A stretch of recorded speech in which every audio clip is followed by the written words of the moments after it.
Good morning students, welcome back. तो हम बात कर रहे थे अपने हाइड्रोशेयर्स की और हमने 4 अवस्थाओं को देख लिया था। ठीक है, पिछली अवस्था जो चौथी अवस्था थी इसमें थी कच्छल सादल अवस्था और उसके बाद ठीक है उसके बाद में हम अपनी नेक्स्ट जो स्टेज होती है वह है हमारी वन स्थलीय अवस्था या काष्ठीय अवस्था। ठीक है, तो आज हम बात करेंगे अपने काष्ठीय या वन स्थलीय अवस्था की। काष्ठीय या इसमें आता है अपना काष्ठीय वन स्थलीय अवस्था। काष्ठीय वन स्थलीय अवस्था। और इस अवस्था में अब क्या होगा, जब कच्छल सादल अवस्था में अपना भूमि में बाष्पोत्सर्जन के कारण जल की हानि अत्यधिक हो गई थी, वहाँ पर कच्छल सादल अवस्था का निर्माण हो गया था। वहाँ पर भूमि में पानी की कमी हो गई थी, नमी वाली भूमि आ चुकी थी। अब धीरे धीरे वहाँ पर क्या है, शाकीय पादप उगने लगे थे। शाकीय पादप अब धीरे धीरे क्या है, वृद्धि करने लगते हैं। वृद्धि करने से उनमें क्या है, द्वितीयक वृद्धियाँ होती हैं, सेकेंडरी ग्रोथ होती हैं। सेकेंडरी ग्रोथ के कारण से वह पादप अपनी लंबाई व ऊंचाई में आदि में वृद्धि करते हैं। उनका तना जो होता है, जो पहले पतला था, हर्वेरियस था, हरा था, अब वह थोड़ा सा वृद्धि कर मोटा होता है। कुछ काष्ठीय भी हो जाता है। उनके बाहर हमें क्या है, कॉर्क, पेरिडर्म आदि संरचना हमें देखने को नज़र आने लगती हैं। ठीक है, तो इस प्रकार से हमें क्या है, एक शाकीय अवस्था से धीरे धीरे झाड़ीय पादपों का यहाँ पर निर्माण होने लगता है। सर्व से हर्व से सर्व का निर्माण यहाँ पर हमें देखने को मिलता है। ठीक है, तो काष्ठीय या कच्छीय सादल अवस्था में हम देखते हैं जो हमारी आर्द्र जलवायु है, आर्द्र जलवायु के कारण हमें इसका निर्माण हुआ है।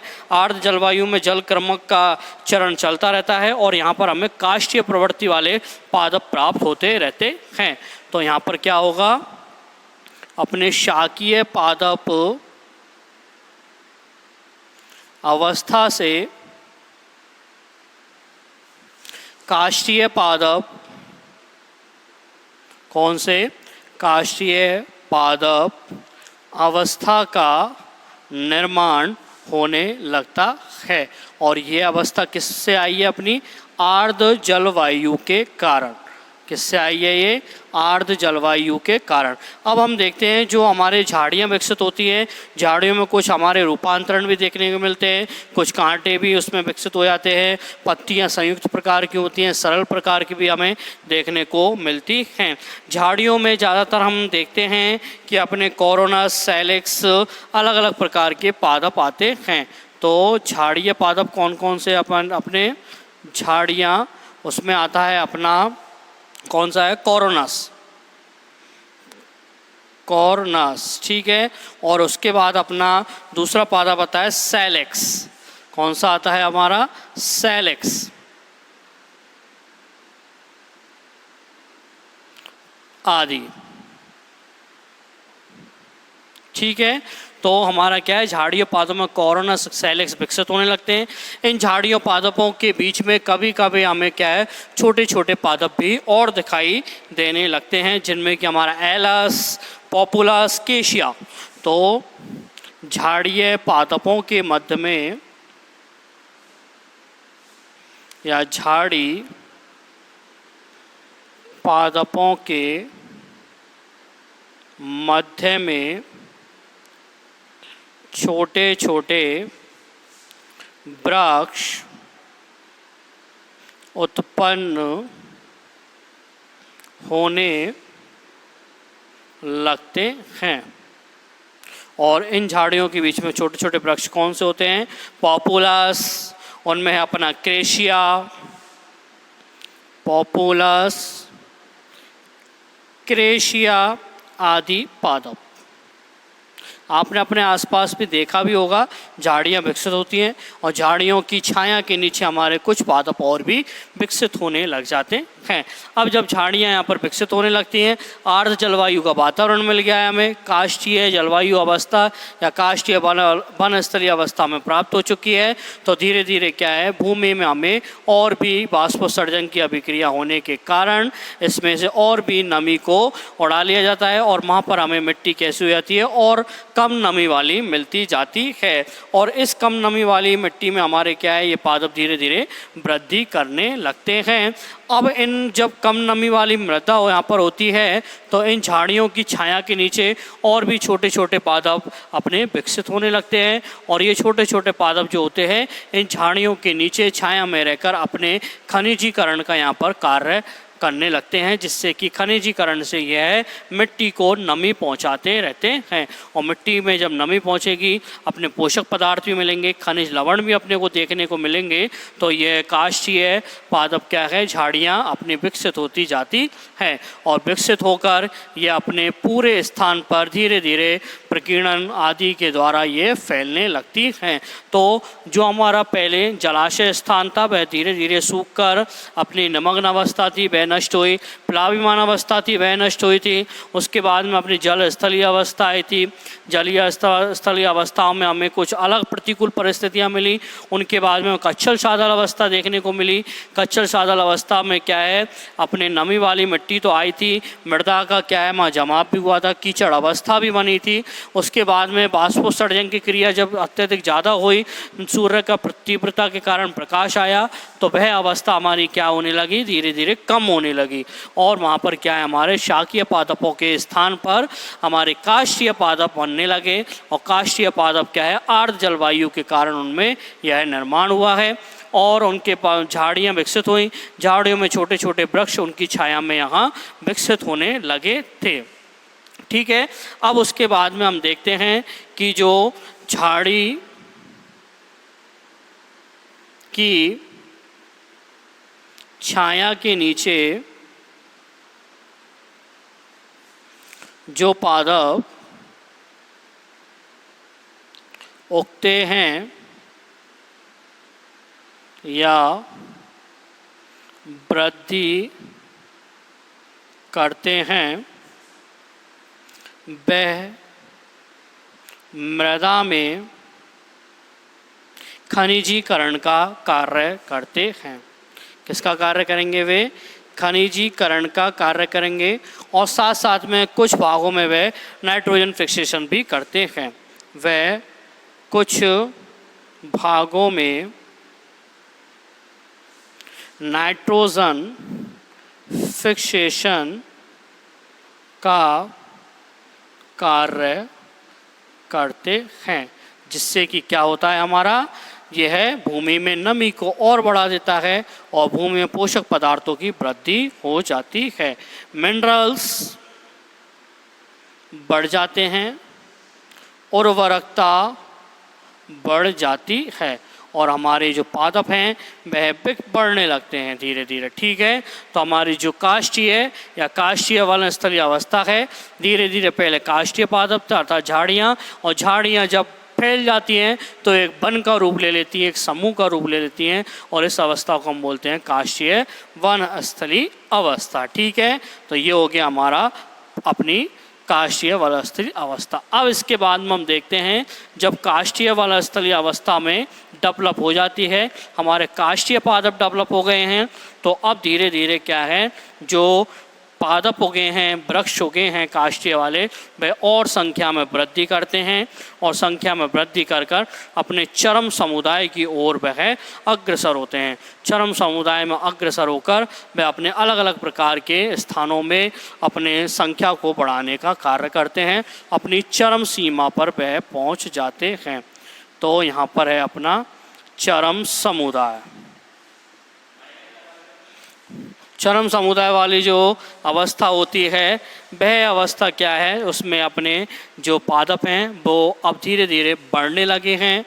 वन वाले पादप या जो काष्ठीय पादप हैं, काष्ठीय पादप अर्थात वो कैसे हैं, अपने वृक्ष वाले पादप ट्रीज फॉर्म में आ चुके हैं, बड़े बड़े हैं, ऊंचाई उनकी अत्यधिक है, लंबाई उनमें अधिक है। तो ऐसे पादप हमारे अब धीरे धीरे विकसित होंगे और उनमें हम देखते हैं कई प्रकार के मेसोफाइट्स प्लांट समुद्रविद पादप आते हैं जो कि अपने सामान्य स्थितियों में यहाँ उगने लगते हैं, जिसमें अपने अलग अलग प्रकार के यहाँ पर वृक्ष में जिसमें पॉपुलस, अलस, कैक्रस अलग अलग पादप आते हैं अपने, और भी कई जो एंजियोस्पर्म प्लांट होते हैं यहाँ पर धीरे धीरे विकसित होने लगते हैं। और प्लांट्स की क्या है, यहाँ पर एक समूह बनाता है, चरम सीमा बनती है। उष्णकटिबंधीय क्षेत्रों में, आर्द्र क्षेत्रों में ये पादप वृद्धि करते रहते हैं और अनुक्रमण की प्रक्रिया के द्वारा यह आगे बढ़ते रहते हैं और यह अपने कई क्रियाओं को भी यहाँ पर संपन्न करते हैं, जिनमें कि आता है अपना मृदा अपरदन को रोकना, मृदा अपरदन को रोकना, अत्यधिक वर्षा को कराना, अत्यधिक वर्षा को प्रेरित करना,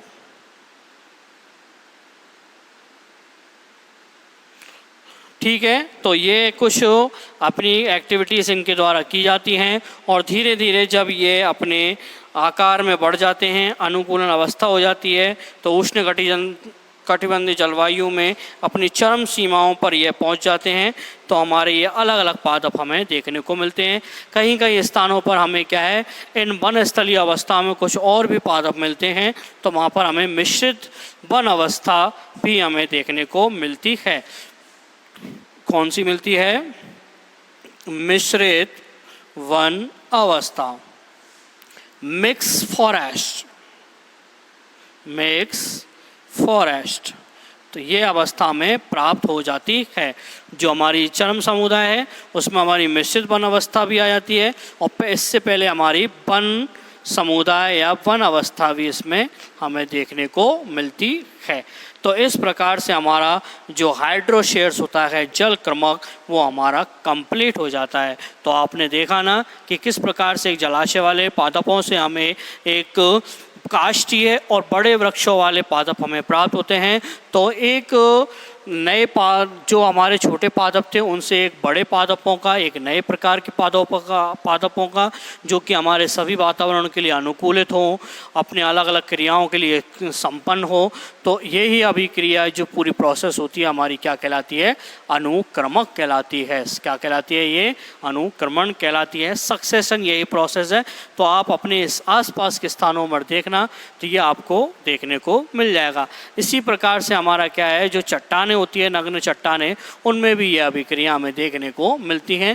पहले चट्टानें कैसी होती थी? बिल्कुल नग्न थी, वहाँ पर किसी प्रकार की हमें कोई भी वनस्पति नहीं मिलती थी। लेकिन जब बारिश के समय आता है तो वहाँ पर हमें कई प्रकार के अलग अलग पादप विकसित हो जाते हैं। तो वह पादप क्या है, उनका वहाँ पर क्या हुआ है? अनुक्रमण हुआ है, सक्सेशन हुआ है। ठीक है, तो ये हो गया हमारा क्या? हाइड्रोशेयर्स। अब उसके बाद में हम क्या है, उसके बाद में हम पढ़ेंगे क्या? शैल क्रमक के बारे में।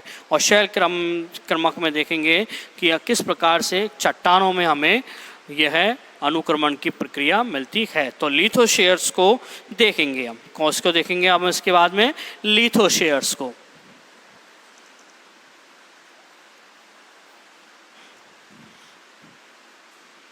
तो अब देख रहे हैं हम लिथोशेयर या शैल क्रमक को। शैल क्रमक, लिथोशेयर। जो लिथोशेयर है, शैल क्रमक किस पर होता है? नग्न चट्टानों पर होने वाला यह अनुक्रमण है। कौन सा है ये? नग्न चट्टानों पर संपन्न होने वाला अनुक्रमण। क्या कहलाता है? हमारा शैल क्रमक या लिथोशेयर। अब जिस प्रकार से हमने जल क्रमक को देखा था, उसी प्रकार से हमारे शैल क्रमक में भी क्या है, अलग अलग प्रक्रिया आती है और इनमें भी हमें अलग अलग चरण देखने को मिलते हैं। ठीक है, तो इनमें सबसे पहली जो अवस्थाएं आती हैं उनमें आती है हमारी शैवाक। कौन सी आती है? हमारी शैवाक या शैवाल परपटी शैक अवस्था। शैवाक या शैवाल व परपटी शैवाल अवस्था। इसमें हमारे लाइकेंस भी हैं। शैवाक हम लाइकेंस बोलते हैं और ये है हमारे एल्गी। तो ये हमारे लाइकेंस और ये हमारे एल्गी। ठीक है, तो ये पहली अवस्था आती है इसमें। दूसरी अवस्था के रूप में हमें लिथोशेयर्स में देखने को मिलता है हमारा कौन सा क्रम मिलेगा यहाँ पर, पर्नेल शेक अवस्था वाला। कौन सा मिलेगा हमारा, पर्नेल शेक अवस्था।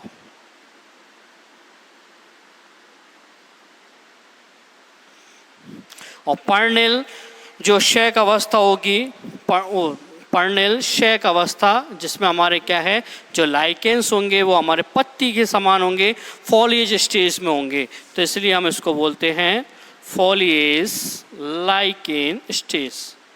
ठीक है। उसके बाद में हमारे यहाँ तीसरी अवस्था हमें देखने को मिलेगी मॉस अवस्था। कौन सी मिलेगी यहाँ पर, मॉस अवस्था, मॉस स्टेज। उसके बाद में यहाँ पर चौथी अवस्था आएगी हमारी शाक अवस्था की, हर्व स्टेज की, जिसमें हर वाले प्लांट यहाँ पर विकसित होंगे। और उसके बाद में हमारी छुप अवस्था, जिसमें हमारे शर्व प्लांट आएंगे, झाड़िये पादप भी आएंगे, मध्यम प्रकार के पादप आते हैं, तो यहाँ पर है हमारी छुप अवस्था। और लास्ट में जब ये अवस्था विकसित हो जाती है तो हमारा जो क्या है, उसके बाद में बड़े बड़े वन बनेंगे और वहाँ पर क्या आ जाएगी हमारी चरम वन अवस्था। कौन सी आ जाएगी हमारी, चरम वन अवस्था, क्लाइमैक्स फॉरेस्ट स्टेज। ठीक है। तो हमारी शैल क्रमक जो लिथोशेयर है वो नग्न चट्टानों पर संपन्न होने वाला है और इसमें हमारी अलग अलग स्टेज ये देखने को मिलेंगी। जो हमारा पहले लाइकेन और एल्गी थे उनसे हमारा चला धीरे धीरे हमारे पादप बड़े होंगे, अलग अलग मॉसेस आएंगे, मॉसेस में ब्रायोफाइट्स प्लांट आएंगे अपने, कुछ लाइकेन्स भी यहाँ पर आएंगे। मॉसेस से अपना टेरिडोफाइट्स के बाद में शाकीय अवस्था आएगी, उसके बाद में हमें छुर्प अवस्था या शर्व प्लांट की मिलेगी और वन अवस्था बाद में मिल जाती है। तो आपने देखा होगा कि अपने जो चट्टानें होती हैं, पर्वत होती हैं, उस पर पहले छोटे छोटे पादप होते हैं और धीरे धीरे वही छोटे पादप क्या है विकसित होकर वहाँ पर हमें कुछ झाड़िये पादप है बाद में वन वाले पादपों में विकसित हो जाते हैं। तो आप कहीं अपन जाते हैं तो हम पहाड़ों को देखते हैं, तो पहाड़ों पर हमें कई बड़े बड़े वृक्ष भी हमें देखने को नज़र आते हैं। ठीक है। अब इसके बाद में जो हम अपनी स्टेज हैं उनको देखेंगे और लिथोशेयर्स को हम कल की क्लास में देखेंगे। तो आज की क्लास में इतना ही। धन्यवाद। Thank you.